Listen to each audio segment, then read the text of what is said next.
জান্নাতি হুরগুলা বাসর করে বসা, হাতের মধ্যে মেহেদি লাগানো, হাতের মধ্যে মেহেদি লাগানো, নববধূর সাজে হুররা বসে আছে। আর আমি নবীর ডাক দিয়া কয়, নবী গো, আপনার যে ইসাদ দুনিয়ার হুরের মায়া কুরবানি দিয়া আল্লাহকে খুশি করার জন্য আজকে শহীদ হলো, আল্লাহ আমরা জান্নাতি হুরদেরকে বাসর করে বসে রাখছে গো নবী। আপনি যত তাড়াতাড়ি সাদকে কবরে রাখবেন তত তাড়াতাড়ি আল্লাহ আমাদের সাথে বিয়া পড়ায়া দিবে। নবীজি মসজিদে নববীর ভিতরে বসা আছেন, হঠাৎ করে একজন যুবক সাহাবী আসলেন, আয়েশা বলতেছেন, ইয়া রাসূলুল্লাহ, আমি বড় পেরেশান হয়ে এসেছি গো নবী। নবী কই কি পেরেশানি একটু কও। কই পেরেশানি হলো আপনি বলেছেন আন নিকাহু মিন সুন্নতি ফামান রাগিবা আন সুন্নতি ফালাইসা মিন্নি, বিবাহ করা আমি নবীর সুন্নাত। শক্তি সামর্থ্য থাকার পরেও যে বিয়ে করবে না সে আমার উম্মত না। আমি আপনার হাদিস পেয়েছি, এই হাদিসের উপর আমল করতে যায় আমি বিয়ের প্রস্তাবও দিছি, কিন্তু কেউ বিয়ে আমার কাছে দিতে চায় না। কারণ হলো মদিনায় আমার কোনো বাড়ি নাই, ঘর নাই। আমি মক্কা থেকে হিজরত করে মদিনায় আপনার সাথে এসেছি। এই মদিনায় আমার কেউ নাই, কেউ নাই, গোষ্ঠী নাই, আপন নাই, বন্ধু বান্ধব নাই। নবী গো, আমার জমি নাই, বাড়ি নাই, কিছুই নাই। এই হলো একটা কারণ বিয়া না দেওয়ার। আরেকটা কারণ হলো আমার চেহারা সুরত ভালো না, আমি কালো কালো। আরবের মানুষ আমাকে গোরাবুল আরব কয়, আরবের কাক কয়া ডাকে। ইয়া রাসূলুল্লাহ, এইবার আমি কি করব? কেউ তো বিয়ে দেয় না, অথচ আপনি বলেছেন বিয়ে না করলে আপনার উম্মত না। ইয়া রাসূলুল্লাহ, এখন আমি কি করব গো নবী? নবী কয় কেউ বিয়ে দেয় না, কয় না। নবী কয় ঠিক আছে, আমি তোমারে এক জায়গায় পাঠাইলাম, গিয়া তুমি বিয়ার প্রস্তাব দাও। আর কইবা আমি নবী তোমারে পাঠাইছি। মদিনার একজন জমিদার, সম্পদের কোনো অভাব নাই, একমাত্র মেয়ে সন্তান, একটা কন্যা সন্তান শুধু তার আছে। মেয়েটাও বড় সুন্দরী। মদিনার মানুষ তারে হুরে মদিনা কয়, মদিনার হুর কয়ে তারে ডাকে, যাও তুমি মেয়ের বাপের কাছে যাইয়া বিয়ের প্রস্তাব দাও আর বলবা আমি তোমাকে পাঠাইছি। সাহাবী দৌড় শুরু করে দিলেন। আমরা হইলে একটু চিন্তা করতাম, যাই মুজে হিসাব করে যাওয়া দরকার, গেলে নিয়ে আবার মাইর খাই। কারণ গরিবের মেয়ে আমার কাছে বিয়া দেয় না, কালো মেয়ে আমার কাছে বিয়ে দেয় না। নবী পাঠাইতেছে জমিদার বাড়িতে, আবার পাঠাইতেছে বিশ্ব সুন্দরী, মদিনার সবচেয়ে সুন্দরী।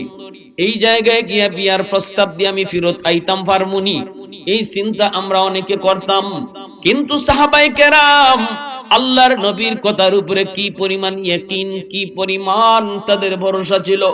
কোনো চিন্তা নাই মাইর খাবেন নাকি ইজ্জত দিয়া আইবেন, কিছুই ভাবেন নাই। তিনি দৌড় দেওয়া শুরু করেছেন, কারণ নবী আদেশ দিছেন।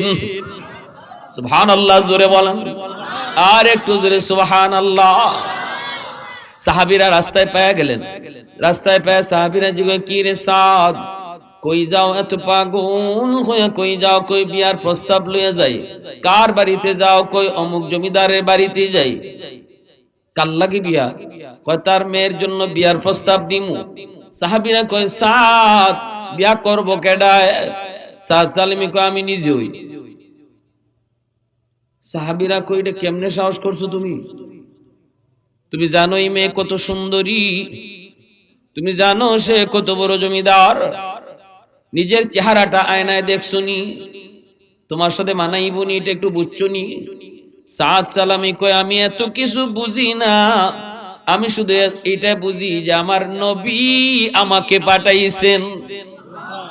সাহাবীরা কই, রে সাদ, যদি দ্বীনের নবী, মায়ার নবী তোমারে পাঠায় থাকেন তাহলে কোনো চিন্তা নাই, দৌড় দে। সুবহানাল্লাহ, জোরে কন্যা। গিয়া দেখেন মেয়ের বাপ ইজি চেয়ারে বসা, জমিদার মানুষ তো, যাই আসসালামু আলাইকুম ওয়া রাহমাতুল্লাহ।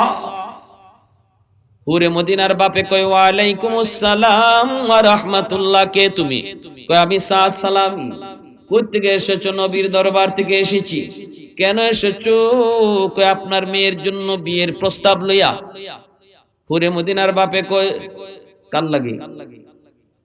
সাদ সালামি মাথাটা নিচের দিকে দিয়া কয় আমার লাগি ওই হুরে মদিনার বাপ তো গরম হয়ে গেছে, চেহারার কোনো ডাক নাই, কালো তো কালো, এমন কালো আরবের মানুষ কাক কয়, কাক এত কালো। আর যার লাগে প্রস্তাব লয়ে গেছে সারে মদিনার মানুষে হুর কয়, হুর তো মিলছে নি। হুরে মদিনার বাবা চেয়ার থেকে উঠে গেল, এ সাদ এত বড় সাহস তুমি কেমনে করলা? একটু হুশ আছে নি তোমার? পুরাপুরি আছে। কত কেমনে দিছো? সাদ সালামি কয় আমি তো বিয়ের প্রস্তাব দেই নাই, আমাকে দেওয়ানো হয়েছে। ওরে মদিনার বাবা কয় কি তোমাকে দেওয়াইলো?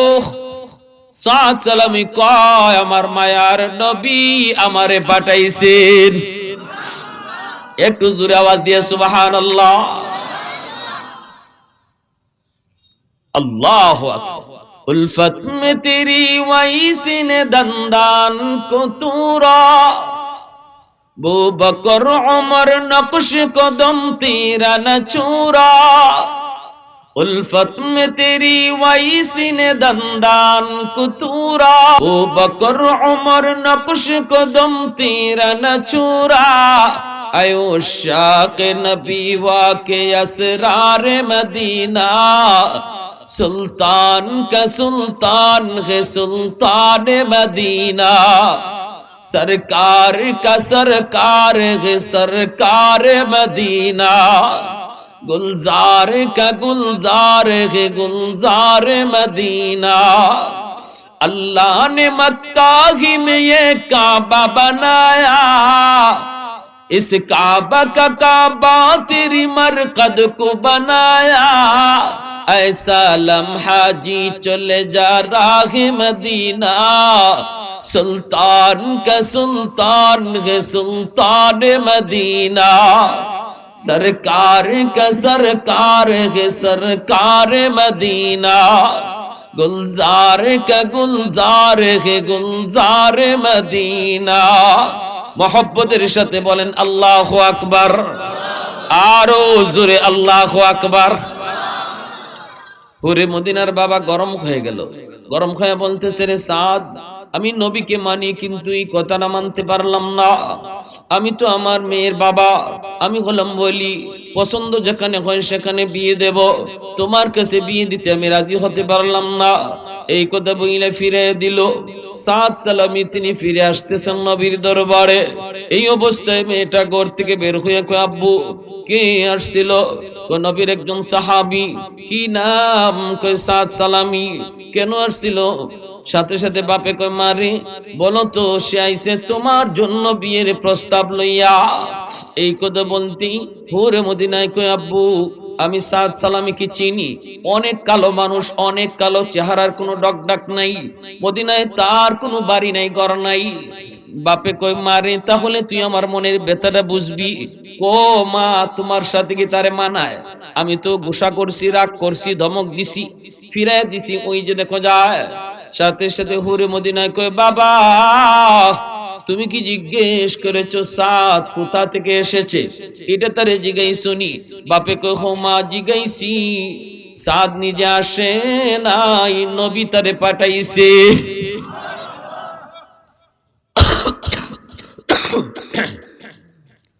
হুরে মদিনা এই কথা শোনার পর চিৎকার দিয়া কই বাবা তুমি মস্ত বড় ভুল করে ফেলেছ। ও বাবা মস্ত বড় ভুল তুমি করে ফেলেছ। যদি সাদ সালামি কে আমার নবী নিজে পাঠায় থাকে গো বাবা, তাহলে তোমার কাছে আমি সাদের পরিচয় ভুল দিয়েছি। এইবার শোনো আমি সাদ সালামি কি চিনি, জানো নি সে সাদ সালামি কে? বাপে কই তুই না আগে কইলে কালো, কই না মদিনায় তার চেয়ে সুন্দর আর কোন যুবক নাই। বাবা কই বাপ মা একটু আগে তুমি বললা চেহারা সুরত ভালো না, এখন তুমি বলতেছো সবচেয়ে সুন্দর, কেমনে কও? এই কথা বলতেই তখন বাবাই কয় মেয়ে কই বাবা জানো নি আমার নবী রহমতের নবী তার নিজের চোখ দিয়া দামান পছন্দ কইরা তিনি পাঠায়া দিছে। আমার ওই নবীর চোখের চেয়ে সুন্দর কোন চোখ আল্লাহ জমিনে কাউরে দেয় নাই। আমার ওই নবীর চোখের চেয়ে সুন্দর কোন চোখ আল্লাহ জমিনে কাউরে দেয় নাই। এত সুন্দর চোখ দিয়া তিনি দামান চয়েস করেছেন, পছন্দ করেছেন। এজন্য আমি বলেছি সাদের চেয়ে সুন্দর মদিনায় আর কেউ নাই। এই কথা বলতেই সাথে সাথে বাবাই কই, মা আমি ঘুমায়াছিলাম, তুই আমার ঘুম ভাঙা দিলি, আমি বুঝি নাই, আমার বুঝ তুমি ফিরে দিলা। আমি নবী মানি, কিন্তু আমার নবীর কথার ইজ্জত দিলাম না। এটা তো নবী মানা হয় না রে মা। মা তুই আমার ঘুম ভাঙায় দিছো, আমি তো অবহেলায় ছিলাম মা। সাথে সাথে মেয়েটাই কয়, আব্বু তুমি তাড়াতাড়ি যাও, সাদ নবীর কাছে পৌঁছার আগে আগে তুমি নবীর কাছে যাও, যায়া কও এই বিয়াতে তুমিও রাজি আমিও রাজি। সাথে সাথে বাবা দৌড় শুরু করেছে, দৌড়ে নবীর কাছে চলে আসছে। আয়েশা বলতেছি, ইয়া রাসূলুল্লাহ, কই গো নবী আপনার সাহাবী সাদ পাঠিয়ে দেন, আমরা বিয়াত রাজি আছি, আমার মেয়েটাও বিয়াতে রাজি আছে। বিয়ার তারিখ ঠিক হয়ে গেল। আল্লাহর নবী খুশি, সাহাবায়ে কেরামও খুশি, সবাই খুশি। এইবার নবী কয়, সাহাবীরা শোনো, তোমাদের ভাই সাদ জমিদার বাড়িতে বিয়ে করতে যাবে, কেমনে যায় খালি হাতে, তোমরা কিছু কালেকশন করো, তারে কিছু পয়সা করে দাও, কিছু সদাই কিনা লাগবে। বিয়া বাড়িতে গেলে কনের জন্য শাড়ি কিনতে হয়, কিছু সদাই পাতি করতে হয়। সাহাবায়ে কেরাম মুহূর্তের ভিতরে চাঁদা কালেকশন করে এক বস্তা টাকা দিয়ে বলতেছে, রে সাদ যাও যাও, তুমি এইবার নির্ভয়ে যাও। তিনি বাজারে গেলেন সদাই কেনার জন্য। মনের ভিতরে কত আনন্দ, আজকে তার বিয়ে হবে মদিনার নূরে মদিনার সাথে। সাহাবীরা কইরে, সাদ কত ভাগ্য তোমার ভালো, আমাদের চেহারা কত সুন্দর, এরপরও হুরে মদিনাকে বিয়ে করার মতো স্বপ্ন দেখতে পারি নাই। তুমি শুধু স্বপ্ন না, বাস্তবে করে ফেলতেছ। যাও বেটা, কেমন কপাল নিয়ে আইছো। ইনি বাজারে গেছেন, মনের আনন্দে তিনি সদাই কিনলেন, শাড়ি কিনলেন, বিভিন্ন গহনা কিনলেন। এরপরে তিনি বিয়ের উদ্দেশ্যে রওনা দিবেন, বিয়ে বাড়িতে দিবেন। এইদিকে সাহাবায়ে কেরাম সবাই বিয়াতে আসতে পারলেন না, অনেকে একটা যুদ্ধের ময়দানে চলে গেলেন। আল্লাহর নবী বললেন, রে সাদ তোমার যুদ্ধে যাওয়া লাগবে না, তুমি বিয়ের আসরে যাও। আর সাহাবীরা বিয়ের যুদ্ধের ময়দানে গেলেন। এইদিকে ভাইরা বন্ধুরা, ইনি মাত্র ঘোড়ার পিঠে উইটা তিনি সওয়ার হয়েছেন, যাবেন বিয়ে বাড়িতে, বাসর করে যাবেন, বিয়ে বাড়িতে যাবেন। সবাই অপেক্ষায়, বিয়ের বাড়িতে সবাই অপেক্ষায়। হঠাৎ করে সাদ সালামির কানের মধ্যে আওয়াজ আসলো, আল জিহাদ, আল জিহাদ, আল জিহাদ। আসুনি আমার নবীর কোন আশিক, আসুনি ইসলামের এমন কোন মর্তে মুজাহিদ, অমুক জায়গায় মুসলমানরা যুদ্ধে লিপ্ত আছে, এই যুদ্ধে মুসলমান মাইর খাইতেছে, মুসলমানের রক্তে জমিন লাল, মুসলমানের কান্নার আওয়াজে আকাশ বাতাস ভারী, মুসলমান পরাজিত হওয়ার পথে, তাদেরকে সাহায্য করার মতো কোন বীর মুজাহিদ আসুনি। এই আওয়াজটা যেই মাত্র ওনার কানে আসলো, মুসলমান পরাজিত হওয়ার পথে, তাদের সাহায্যের প্রয়োজন। সাথে সাথে সাদ সালামি কইরে, সাদ বল তুই কোন দিকে যাবে? একদিকে তোর মুসলমান ভাইয়ের রক্ত ঝরে, আর একদিকে বাসর করে তোর জন্য হুরে মদিনা অপেক্ষা করে। কোন দিকে যাবি ক, কোন দিকে যাবি ক? একদিকে গেলে পরে তোর গলা কাটা পড়বে, আর একদিকে গেলে পরে তোর গলায় ফুলের মালা পড়বে। এইবার তুই কোন পথে যাবি? সাথে সাথে সাদের মন কই, ইন্নাল্লাহ আশতারা মিনাল মুমিনিনা আনফুসাহুম ওয়া আমওয়ালাহুম বিআন্না লাহুমুল জান্নাহ। আল্লাহ পাক তো বলেছে জানমাল আল্লাহ পাক কিনে নিছে জান্নাতের বিনিময়ে।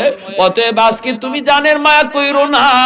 যেই মালিক তোমার জান কিনা নিল রে সাদ, ওই মালিক এখনই জানটা ফেরত চায়। বিয়ের আসরে নয়, বন্ধুদের সাথে, মুসলমানদের সাথে কাঁধে কাঁধ মিলায় জিহাদে শরীক হয়ে যাও। সাথে সাথে তিনি ঘোড়ার রোগটা ঘুরিয়ে দিলেন, ঘোড়ার রোগটা ঘুরিয়ে দিলেন, বাজারে চইলা আসলেন। আইসা ওই যে মাল সদাইগুলা কিনছিলেন বিয়ের, সদাইগুলা ফেরত দিয়া এই টাকা দিয়ে তিনি একটা ধারালো তলোয়ার কিনলেন, ধারালো তলোয়ার। এই তলোয়ার হাতের মধ্যে লইয়া সাদ সালামি ঘোড়ার পিঠে সওয়ার হইয়া বাসর গড়ার বিয়ে বাড়ির উদ্দেশ্যে রওনা না দিয়া ঘোড়া চালায় দিলেন যুদ্ধের ময়দানে। যুদ্ধের ময়দানে যাইয়েই তিনি আওয়াজ দিয়ে বসলেন, এ দুশমনের দল, আমি সাথ চলে এসেছি, আমার জন্য বাসর ঘরে অপেক্ষায় হুরে মদিনা। আজ আমার জীবনের সবচেয়ে আনন্দের দিন, আজ আমার জীবনের সবচেয়ে খুশির দিন। আমি আল্লাহর জন্য কুরবানি দিয়ে দিছি, আমি সাদের তলোয়ারের নিচ থেকে একটা দুশমনকেও আমি ফেরত দেব না। এই বইলা তিনি তলোয়ার চালাইতে লাগলেন। আল্লাহকে সাথে লইয়া লইছেন, আল্লাহকে সাথে লইয়া লইছেন, এজন্য তলোয়ারটা 300 হাত লম্বা হয়ে গেছে। এক একবার ঘোরানি দেয়, শত শত দুশমনের কল্লা জমিনে পড়ে যায়। মুসলমান যারা পরাজিত হওয়ার পথে ছিলেন সবাই আবার ঘুরে গেছে, কি আল্লাহর সাহায্য চলে এসেছে। দুশমন দিশেহারা হয়ে পড়েছে, একজনের হামলায় দুশমন দিশেহারা হয়ে পড়েছে, ছত্রভঙ্গ হয়ে গেছে। মুসলমান এইবার আবার ফিরত হয়ে গেছে, মুসলমান আবার তারা ঘুরে দাঁড়াইছে। এইদিকে সাদ সালামি তিনি তো যাইয়া তলোয়ার ঘুরাইতেছেন। দুশমনে কয়, আগে ওরে তাড়াতাড়ি করে সামলাও, ওরে সামলাও, একজনই তো আমরা পারতেছি না। চতুর্দিক দিয়ে ব্যারিকেড দিয়ে ফেললো, ঘেরাও করে ফেললো। শত শত দুশমনকে তিনি জাহান্নামে পাঠিয়ে দিলেন। মুসলমান ঘুরে দাঁড়াইয়া মুসলমানও হামলা শুরু করলো। এইবার দুশমন পরাজিত হওয়ার পথে, মুসলমান বিজয়ের পথে। আর দুশমনগুলি কয়, কি রে, যার কারণে আজকে আমরা পরাজিত হওয়ার পথে, যার কারণে আজকে আমরা নির্ঘাত বিজয়টারে পরাজয় বরণ করলাম, ওরে জীবিত রাইখো না, ওরে তাড়াতাড়ি করে খতম করো। বৃষ্টির মতো তীর মারতে লাগলো, বৃষ্টির মতো তীর মারতে লাগলো।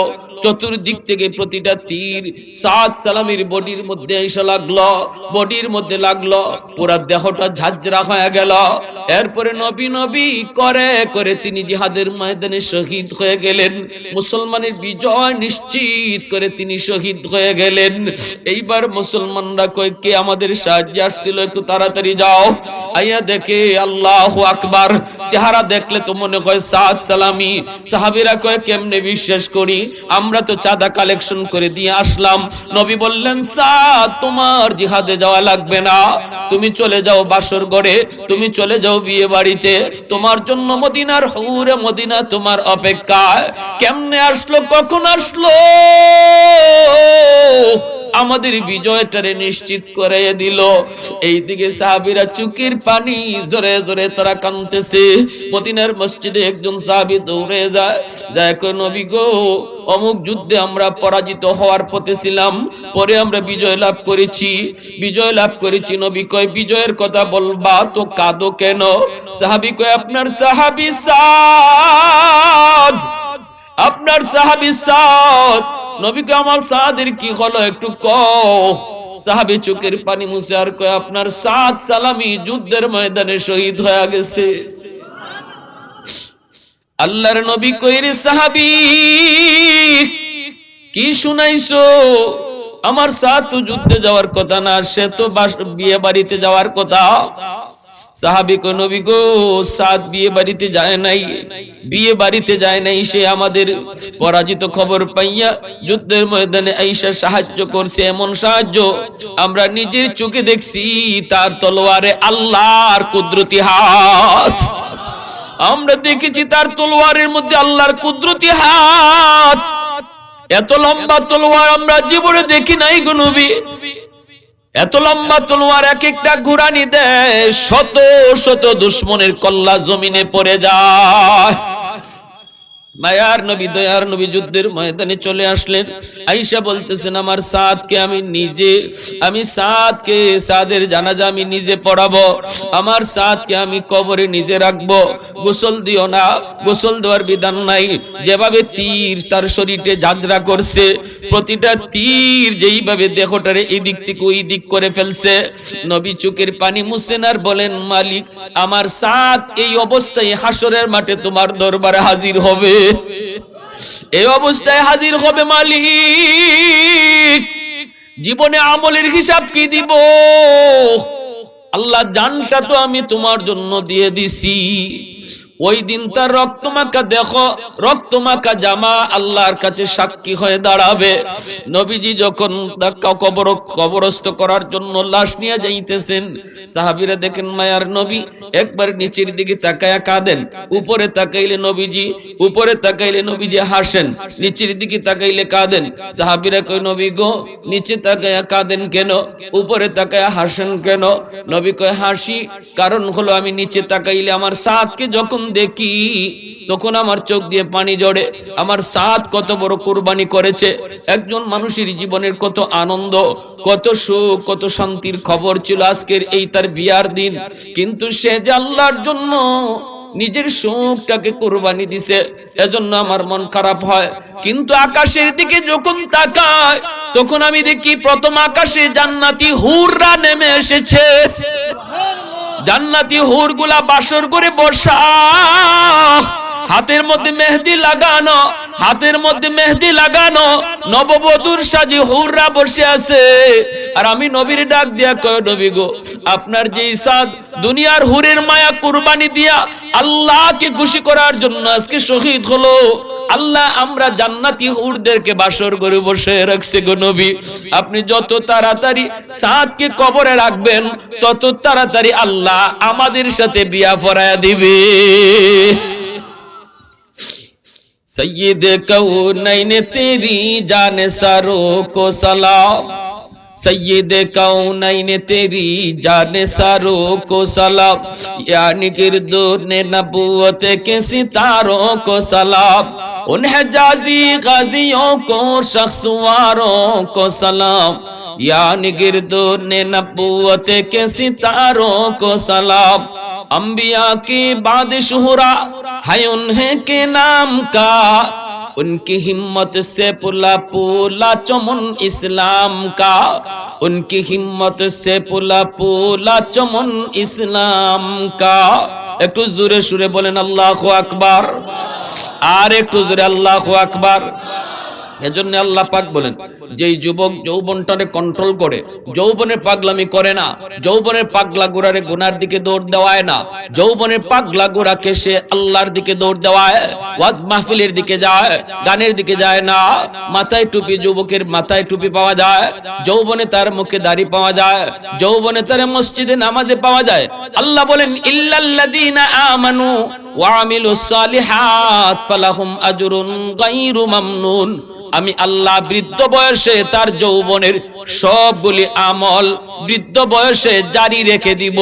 যদিও সে বৃদ্ধ বয়সে আমল করতে পারবে না, শরীরে তার শক্তি নাই, তবুও তার আমল নামায় না করলেও ইবাদতের পেনশন দান করব। যে যুবক যৌবনে মসজিদে নামাজ পড়ে, গায়ে যতদিন শক্তি আছে, শক্তি যতদিন আছিল এতদিন জমাতে পড়ছে, এখন বৃদ্ধ হওয়ার কারণে মসজিদে যাইতে পারে না, ঘরে একা একা নামাজ পড়ছে। আল্লাহ পাক কয় একা নামাজ পড়লেও ফেরেশতারা তার আমল নামায় মসজিদে জামাতের সওয়াব উঠায়া দাও। তাহাজ্জুদ পড়ছে, যতদিন গায়ে শক্তি ছিল, এখন তার গায়ে শক্তি নাই, তার গায়ে শক্তি নাই, যদিও ঘুমায় রইছে তবুও তার আমল নামায় তাহাজ্জুদের সমান সব উঠায় দাও। কারণ যতদিন শক্তি ছিল এতদিন সে তাহাজ্জুদ পড়ছে, যতদিন গায়ে শক্তি ছিল রমজানের রোজা রাখছে, এখন সে বৃদ্ধ, রোজা রাখতে পারে না, ডাক্তার নিষেধ করে দিছে, এতটা অপারগ।